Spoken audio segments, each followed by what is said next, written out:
Hello Rohan, कैसे हो आप लोग। तो अभी चल रहा है आपका रेलवे एनटीपीसी का क्लास, जिसमें आज है हम लोग का हिस्ट्री का रूटीन। तो आज हम लोग हिस्ट्री का करने जा रहे हैं सेकेंड क्लास। और अभी आपका सभी सब्जेक्ट का क्लासेस चालू है, आपका हिस्ट्री, ज्योग्राफी, पॉलिटी और फिर मिसलेनियस। तो देखो, बहुत सारे आप लोगों में से ऐसे स्टूडेंट होंगे जो ये सोच रहे होंगे कि कोई जैसे हिस्ट्री आया, ज्योग्राफी आया तो देख लेंगे, पॉलिटी आया, मिसलेनियस आया तो छोड़ देंगे। इस तरह का अगर किसी का थॉट है तो वो अभी से चेंज कर लो, क्योंकि आपके लिए हर एक क्वेश्चन इंपॉर्टेंट है। मिसलेनियस देखो, विविध बहुत ही अच्छे अच्छे क्वेश्चंस मैंने उसमें लिए हुए हैं, और मैंने पहले ही बताया हुआ है विविध से कम 6 क्वेश्चन आपको एग्जाम में मिलेंगे। और वहाँ आपको पता भी नहीं चलेगा क्वेश्चन क्या पूछा जा रहा है और कहाँ से ये क्वेश्चन आया है। ठीक है, इसी कारण से आपको जो मैंने अलग अलग कैटेगरी में बांट के ये क्लास प्रोवाइड करवा रहा हूँ, ये बहुत ही इंपॉर्टेंट है। और आप सारे क्लास को अच्छे से क्या करो, अगर आप एक एग्ज़ाम से पहले अच्छा क्वेश्चन का एक कलेक्शन चाहते हो तो। और अगर लास्ट मोमेंट में आप कुछ भी करना चाहोगे, आपसे पॉसिबल नहीं है। ठीक है, इसलिए जब भी जो क्लास आए आप उसको रेगुलर क्या करो। तो चलिए स्टार्ट करते हैं आज का क्लास। आज का हमारा पहला क्वेश्चन है कि प्राचीन काल में कलिंग का महान शासक निम्नलिखित में से कौन हुआ। आप जानते हो कलिंग, कलिंग को आप कलिंग युद्ध से जानते हो, अशोक के साथ हुआ था। तो उस वक्त जो शासक थे वही सबसे महान शासक हुए थे कलिंग साम्राज्य में। तो वो कौन थे? वो थे कलिंग राज खारवेल। ठीक है, अब बहुत बार कलिंग से आपसे पूछा गया कि कलिंग किस वंश, कलिंग में किस वंश का शासक हुए, या कलिंग राज खारवेल किस वंश के थे। तो बहुत सारे लोग इसमें खारवेल वंश मार देते हैं। कलिंग राज खारवेल इनका नाम था। ठीक है, इनका वंश वो नहीं था। इनका वंश कौन सा था? तो वंश था चेदी। ये आप याद रखना, इंपॉर्टेंट है कि कलिंग में चेदी राजवंश का शासन चल रहा था। और इसके संस्थापक कौन थे? आप ये शायद बहुत कम पढ़ते हो कि कलिंग वंश का संस्थापक कौन थे। ये थे महामेघवाहन। कौन थे? महामेघवाहन। ठीक है, महावेगवाहन, महावेगवाहन इनका नाम था, जिन्होंने कलिंग वंश की स्थापना की थी। और कलिंग राज खारवेल के बारे में आप जान रहे हो। और हाथी गुम्फा अभिलेख में इनके बारे में चर्चा मिलता है। कलिंग राज खारवेल के बारे में कहाँ से आपको पता चलता है?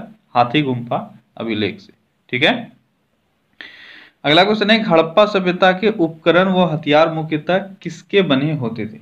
हड़प्पा सभ्यता के जो भी उपकरण और हथियार थे वो किससे बने होते थे। देखो, यहाँ पे आपको थोड़ा सा ऑप्शन पे फोकस करना होगा। अब अगर यहाँ पे ऐसे इसका सही आंसर होगा 4। ठीक है, तांबा, कांस्य और टीन।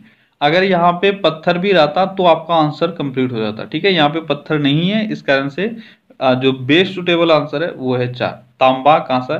क्योंकि वो लोग कांसा और तांबा और टीन, इन तीनों के हथियार बनाए हुए थे, लेकिन पत्थर के भी बहुत सारे हथियार मिले हुए हैं। तो आपका यहाँ पे सही आंसर होना था तांबा, कांसा, टीन और पत्थर।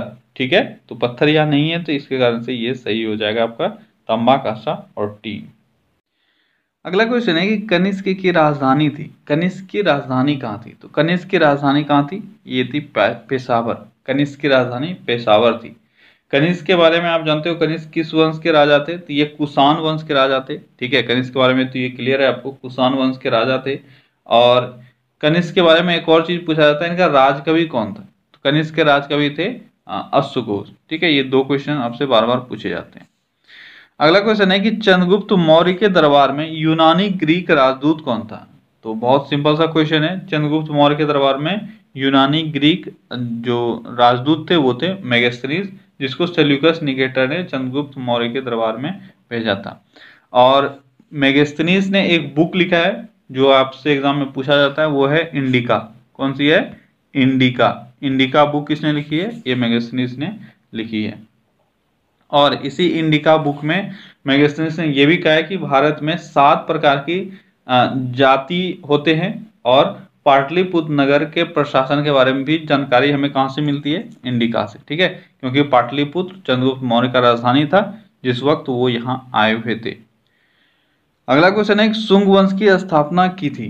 शुंग वंश की स्थापना किसने की थी? तो ये क्या किया था? पुष्यमित्र शुंग के द्वारा। शुंग वंश कहाँ? अच्छा, पुष्यमित्र शुंग ने शुंग वंश की स्थापना की, पर ये कहाँ के निवासी थे? तो ये उज्जैन के निवासी थे। ठीक है। शुंग वंश कहाँ के निवासी थे? शुंग लोग जो भी हुए पूरे फैमिली में वो लोग उज्जैन के निवासी थे, और इनके पूर्वज जो थे वो मौर्यों का सेवा करते थे। आपको पता होगा कि मौर्य का लास्ट जो शासक था वो था वृद्धरथ।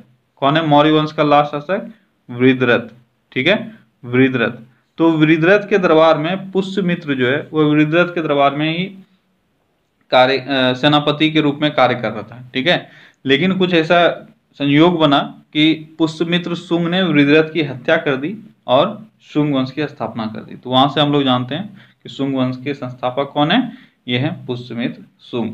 और शुंग वंश के अंतिम शासक कौन हुए? ये भी आपसे बहुत बार पूछा जाता है कि शुंग वंश के अंतिम शासक कौन है?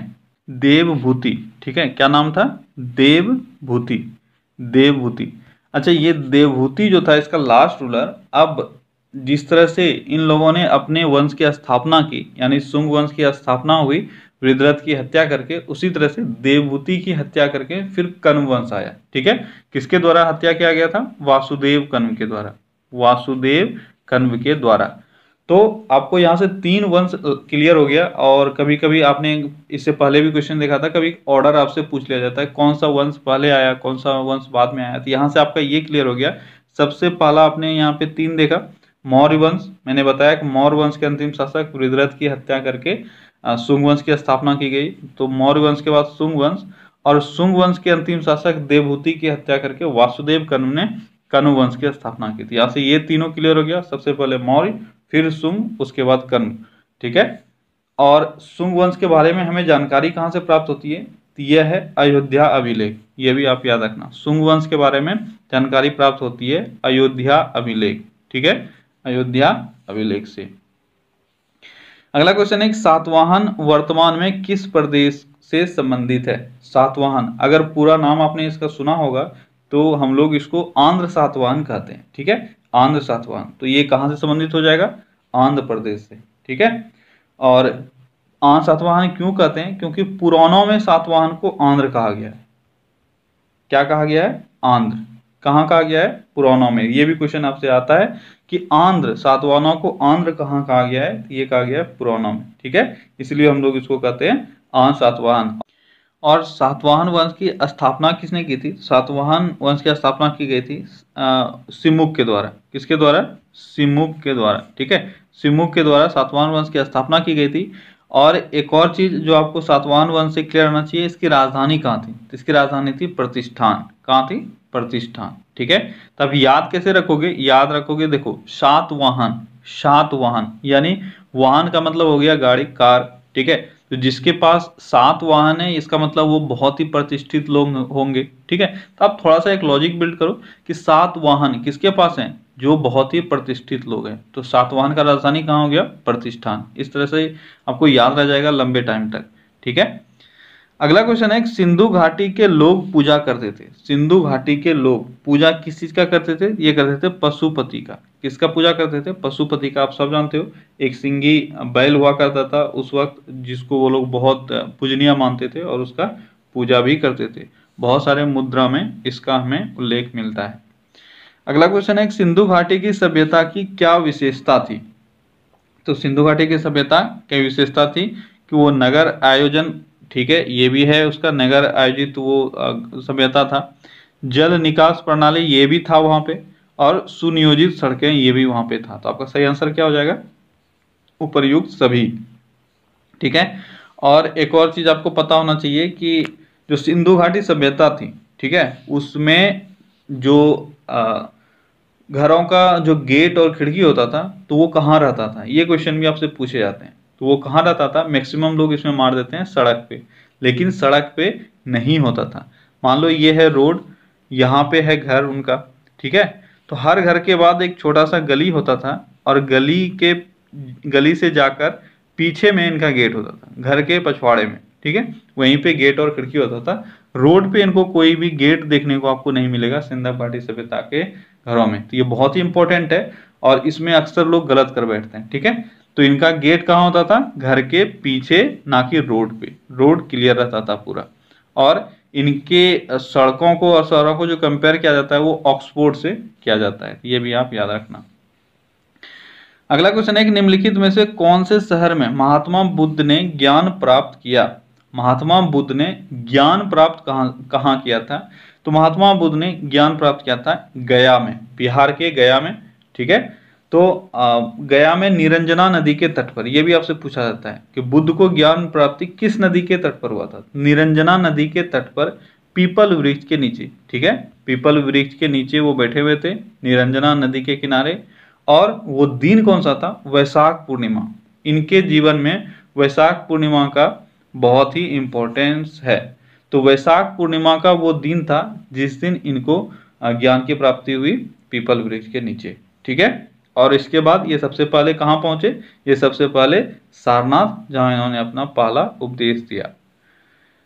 अगला क्वेश्चन है कि प्रसिद्ध ऐतिहासिक स्थल हम्पी कर्नाटक के किस जिले में स्थित है। बहुत ही अच्छा क्वेश्चन। अभी के रिस्पेक्ट में कहाँ पे है, हम्पी। हम्पी सबसे पहली बात कर्नाटक में है। अब कर्नाटक के किस जिले में है, तो ये है बेल्लारी जिले। कहाँ है, बेल्लारी जिले।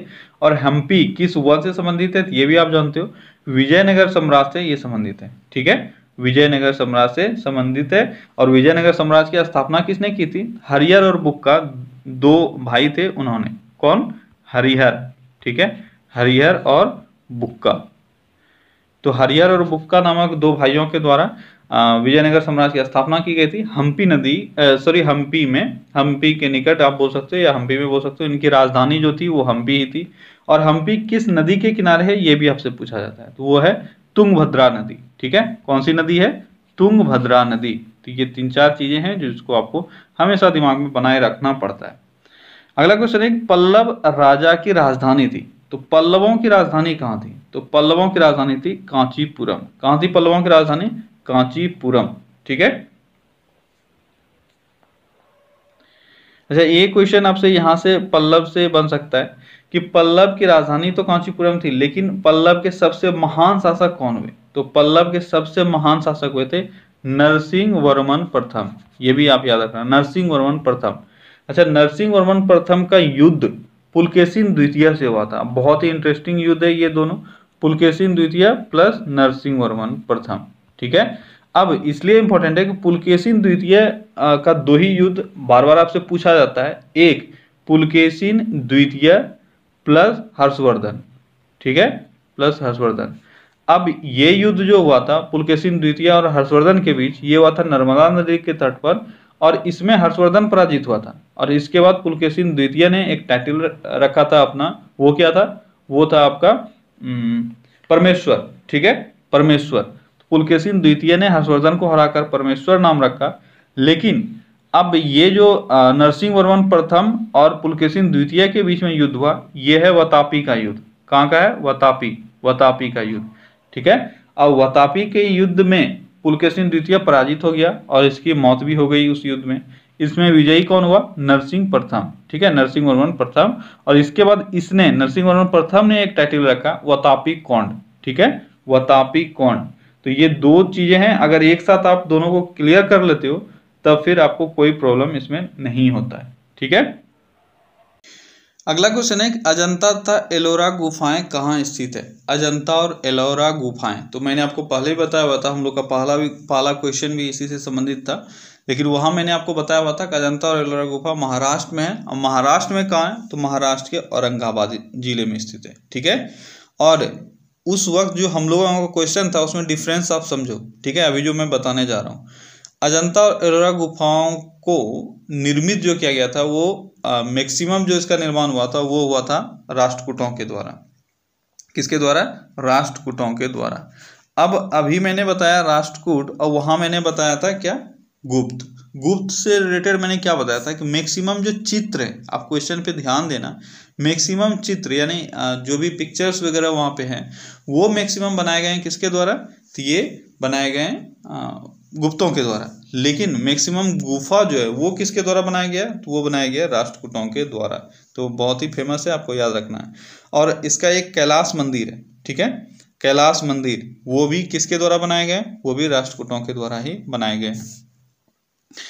अगला क्वेश्चन है कि निम्नलिखित में से कौन सिंधु घाटी सभ्यता का स्थल नहीं है। सिंधु घाटी सभ्यता का स्थल कौन सा नहीं है? धौलावीरा, लोथल, कालीबंगा, कौशाम्बी। तो आप जानते हो कौशाम्बी नहीं है और रेस्ट ये सभी हैं। ठीक है। अगला क्वेश्चन है कि निम्नलिखित में से किस स्थान पर सिंधु घाटी सभ्यता का बंदरगाह नगर स्थित है? सिंधु घाटी सभ्यता का बंदरगाह नगर कहाँ है? तो ये बहुत ही फेमस क्वेश्चन है। बंदरगाह कहाँ था? लोथल। लोथल जो गुजरात में है, गुजरात के अहमदाबाद जिले के पास है। लेकिन आपको याद यहाँ से कुछ और रखना है, कुछ न्यू है। आपने ये क्वेश्चन तो बहुत बार पढ़ा है कि लोथल वहाँ की बंदरगाह है, डॉकयार्ड है। लेकिन लोथल किस नदी पर है?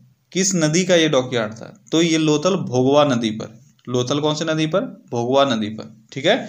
और यहाँ जो लोथल था ये प्रमुख जो बिजनेस है मेसोपोटामिया के साथ, मिस्र के साथ, उसके साथ ये डॉकयार्ड मेनली यूज होते थे। ठीक है। किसके साथ? मिस्र और मेसोपोटामिया। लोथल होके ही मिस्र और मेसोपोटामिया के साथ इनका बिजनेस होता था।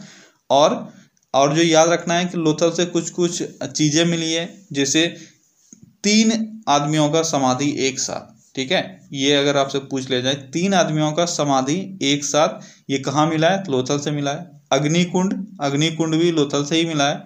और मनके का कारखाना, मनका जो होता है एक तरह का ज्वेलरी वगैरह है, तो मनके का कारखाना कहाँ से मिला है? ये भी लोथल से मिला है। ये 2-3 चीजें हैं जो लोथल से आपको याद रखना है। अगला क्वेश्चन है कि आयुर्वेद का पिता किसे कहा जाता है? आयुर्वेद का पिता किसको कहा जाता है? तो आयुर्वेद का पिता कहा जाता है चरक को। किसको कहा जाता है? चरक को। और चरक किसके दरबार में रहते थे? चरक कनिष्क के दरबार में रहते थे। ठीक है। इन्होंने एक बुक लिखा था चरक संहिता। अब 2 नाम है जिसमें आपको बार बार कन्फ्यूजन होता है। अगर आपका हिस्ट्री उतना क्लियर नहीं है तो फिर आपको 2 नामों में कन्फ्यूजन होता है। एक है चरक, ठीक है, और दूसरा कौन सा है? दूसरा है जीवक। इस 2 नाम में आप कंफ्यूज हमेशा होते रहते हो। तो चरक कनिष्क के दरबार में रहता था और जीवक किसके दरबार में रहता था? जीवक जो अभी मैंने आपको बताया, ये जीवक रहता था आपके बिंबिसार के काल में। किसके काल में थे? बिंबिसार के काल में। ठीक है। अब बिंबिसार के काल में थे, लेकिन बिंबिसार ने इसको कुछ लोगों का इलाज करने के लिए भी भेजा हुआ था। जैसे गौतम बुद्ध एक बार बीमार थे तो उनका भी इलाज किया गया था जीवक के द्वारा। और दूसरा है एक चंद्रप्रद्योग। ठीक है। चंद्रप्रद्योग, ये नाम आप याद रखना। चंद्रप्रद्योग ये उज्जैन के राजा थे। ठीक है। और ये भी किसी बीमारी से ग्रस्त थे, तो जीवक ने इनको ट्रीटमेंट दिया था। ठीक है। अगला क्वेश्चन है कि प्राचीन भारतीय इतिहास में प्राचीन भारत के किस काल को स्वर्ण युग कहा जाता है? तो स्वर्ण युग किसको कहा जाता है? तो ये कहा जाता है गुप्त वंश को। गुप्त वंश को प्राचीन भारतीय इतिहास में स्वर्ण युग कहा जाता है। क्यों कहा जाता है?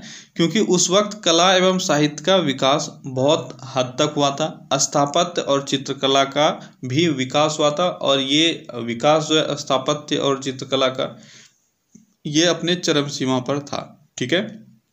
यानी एक तरह से ओवर एंड ऑल गुप्त वंश बहुत ही प्रोस्परस वंश रहा उस वक्त। अगला क्वेश्चन है कि ऋग्वेद में सर्वाधिक मंत्र किस देवता की स्तुति में लिखा गया है? ऋग्वेद में सर्वाधिक मंत्र किस देवता की स्तुति में लिखा गया है? यह है इंद्रदेव। इंद्रदेव के रेस्पेक्ट से आपको उसमें टोटल 250 सूक्त मिल जाते हैं। और इंद्र के बाद जो सबसे इंपॉर्टेंट देवता थे वो थे अग्नि से रिलेटेड 200 सूक्त आपको मिलते हैं। ठीक है। तो सबसे ज्यादा इंपॉर्टेंट कौन हो गया?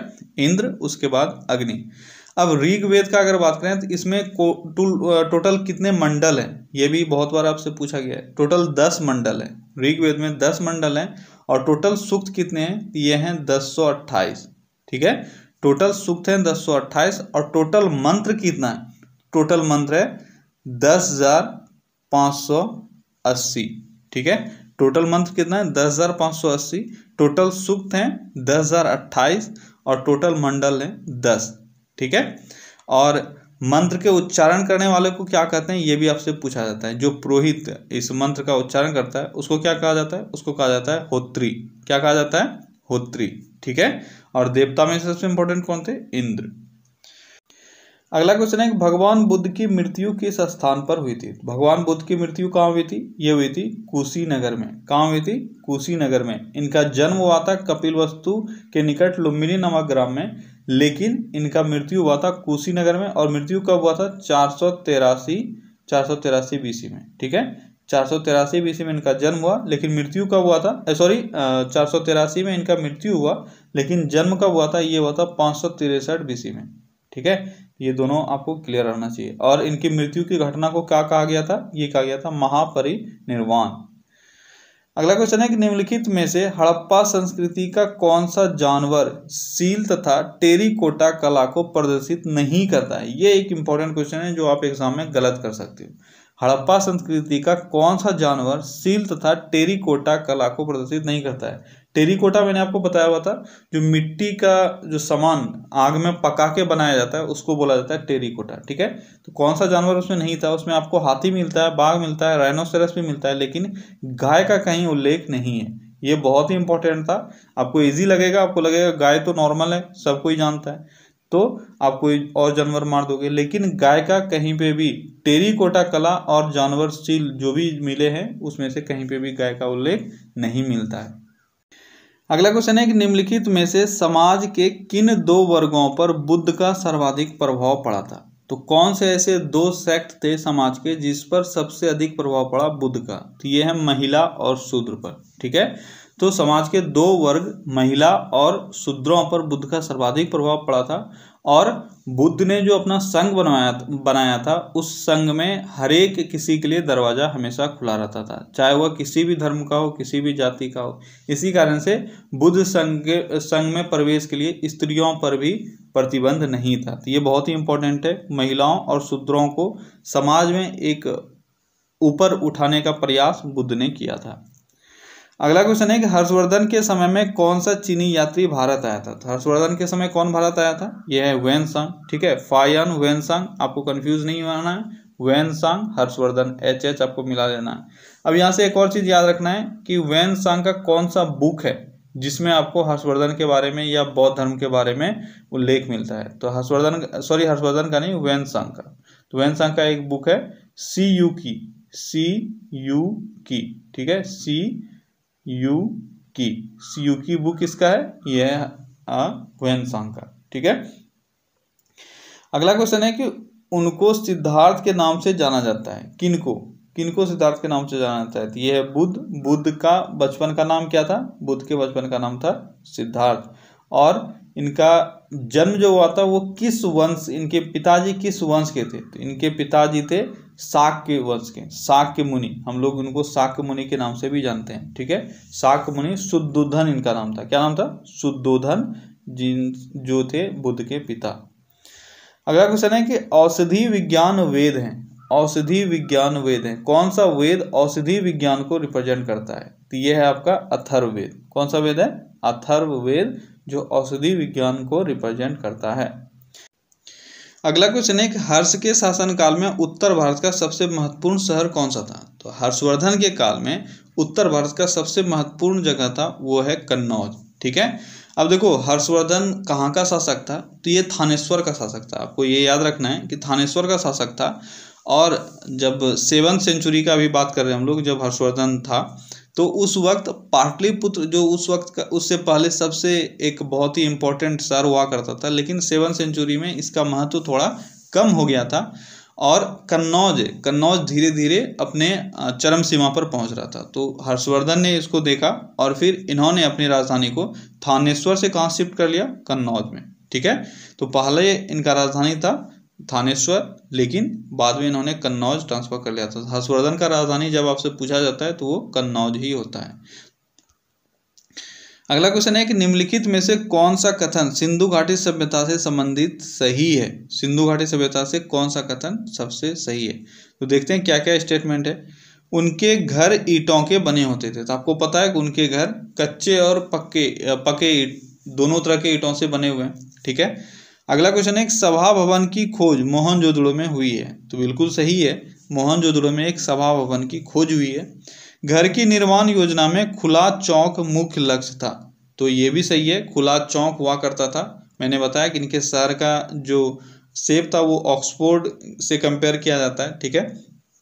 और बहुत ही एक आप बोल सकते हो कि प्लांट सिटी की तरह उनका शहर हुआ करता था। तो ये उसमें खुला चौक भी हुआ करता था। तो ये सभी सही है, यानी उपर्युक्त सभी आपका आंसर हो जाएगा। ठीक है, ओके फ्रेंड्स, तो आज के सेशन बस इतना ही। अभी मैं 25 क्वेश्चन ही ले रहा हूँ, क्योंकि 50 क्वेश्चंस का वीडियो बहुत बड़ा हो जा रहा था। बहुतों को, आप लोगों में से बहुतों को पढ़ने में प्रॉब्लम हो रही थी। अब देखो, जो 5 मिनट वीडियो देखता है उनके लिए तो लेंथ मायने नहीं रखता है, क्योंकि वो लोग 5 मिनट देख के डाउनलोड कर लेते हैं और फिर सोचते हैं कि हम लोग देख लेंगे। ठीक है, लेकिन आप लोग देख नहीं पाते हो। इसी कारण से मैं बोलता हूँ कि जब वीडियो आए आप उस वक्त देखा करो, क्योंकि आगे के लिए अगर आप रख लोगे, अच्छा लगा मुझे, मैं बाद में देख लूँगा, तो फिर आप वो कभी नहीं देखोगे, क्योंकि आपके पास टाइम नहीं है। और एक दिन में आप 10 वीडियो बैठ के अगर देखते हो तो आपको कुछ भी सीखने को नहीं मिलेगा। इस कारण से जब जो वीडियो आए आप उसको देखा करो। ठीक है, तो आज मैं इस वीडियो में 25 क्वेश्चन ही ले रहा हूँ। आगे से मैं आपका हो सकेगा तो मैं एक दिन में 2 क्लास प्रोवाइड करवा दूंगा। 25 क्वेश्चंस के 2 सब्जेक्ट आ जाएंगे। ठीक है, मैं 3 सब्जेक्ट लाने का कोशिश कर रहा हूँ। आपके साइंस भी हो सकता है अगले वीक से मैं सुबह एक साइंस का भी क्लास लाऊं। तो अभी आपको अब सोना नहीं है, अभी आपको दिन भर बर्बाद नहीं करना है, आपको सारा क्वालिटी टाइम पढ़ने में देना है। ठीक है, तो आप टेंशन मत लो, जितना मैंने आपको क्वेश्चंस बोले हुए हैं वो मैं करवा के रहूँगा। आप टेंशन उसका बिल्कुल मत लो कि आप मैं क्वेश्चंस एक वीडियो में कम हो रहे हैं या कुछ हो रहे हैं। ये सिर्फ मैं आपको देखते हुए कर रहा हूँ। आप लोगों में से जो रियली पढ़ते हैं उनको थोड़ा सा लंबा वीडियो में प्रॉब्लम हो जाता है, क्योंकि बीच में देखो मैं कोई गैप नहीं लेता। अब ये नहीं है कि मैं 1 घंटे के वीडियो में आधा घंटा बकवास करता हूँ। वीडियो 1 घंटा का होता है तो उसमें 1 घंटा आप पढ़ाई करते हो। तो पढ़ाई जब करते हो ज़्यादा टाइम तक लगातार, तो फिर आपको हो जाता है थोड़ा सा प्रॉब्लम। इसी कारण से आधा घंटा का वीडियो मैं मैक्सिमम रखने का कोशिश करूँगा। ठीक है, चलिए फिर से मिलते हैं अगले वीडियो में। Till then take care, bye bye.